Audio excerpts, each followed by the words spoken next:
morning, students. So in this lecture we will begin unit 4, which is about carboxylic acids. And to begin with, we'll start about what are the important properties of carboxylic acid. And as the name implies, carboxylic acids are acidic in nature.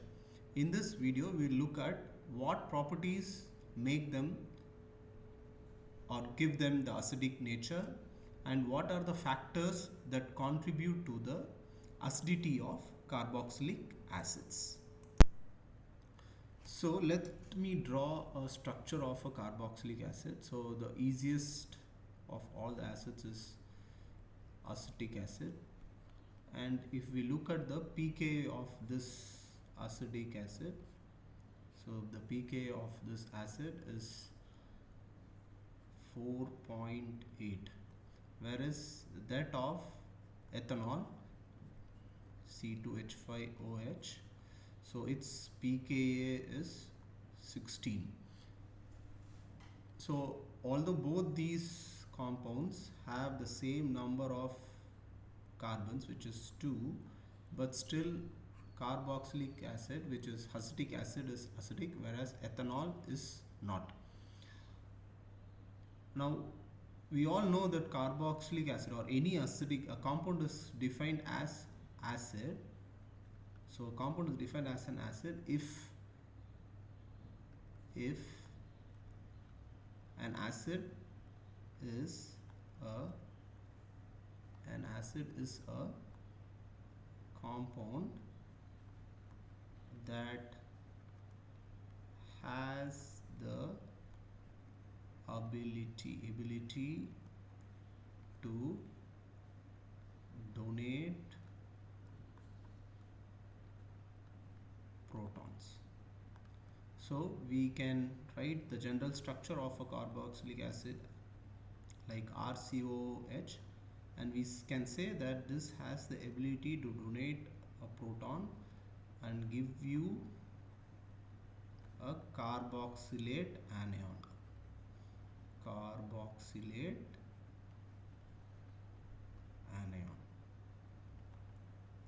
And also gives a proton. So this is the reason why we call carboxylic acids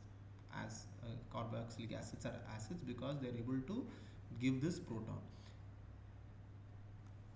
Now we will look at what are the factors that contribute to the acidity of this organic compounds, which are carboxylic acids.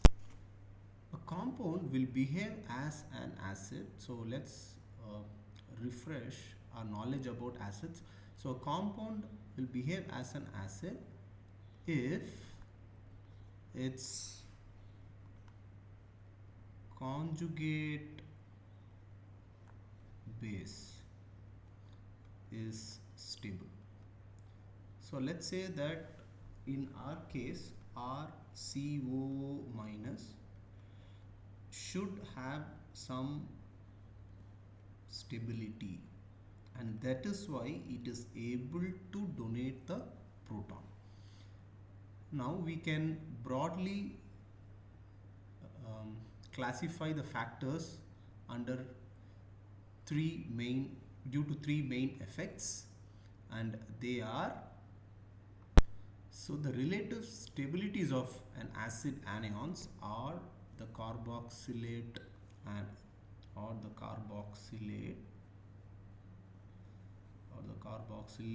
anions can be assessed by considering the following main structural effects. The first one being resonance. So the carboxylate anion that is formed is stable because it has some resonance effect. There can also be inductive effect that contributes to the stability of carboxylate anion, and the third is the intermolecular hydrogen bonding, that is within the molecule, within the carboxylate, maybe there are some OH groups or certain groups which can stabilize the COO minus form. So in that way, it can contribute to increased stability of the carboxylate, thereby increasing the acidity of carboxylic acids. Now let us look at each one of them in a little more detail. So the primary reason why a carboxylic acid is behaving like an acid is because of resonance. Now in your lower classes you would have studied that the COO minus group is stable because of this resonance, and let me draw a general structure. So the resonance stabilization of the conjugate base is the primary reason for the acidity of carboxylic acid. So if we consider a general structure of carboxylic acid, let's say for example RCOO minus, okay, so I can represent this like RCOO minus, and this structure can have another resonance contributor which is like this. So this negative charge on oxygen can go into a CO and form a bond, and the negative and the pi bond from the other CO double bond can go into the oxygen as a negative charge. So you get two resonance contributor of this carboxylate anion, and this is the primary reason for its stability. So these two structures can be represented by in a resonance hybrid form like this. So the negative charge is actually delocalized between the two oxygen atoms. So the negative charge is delocalized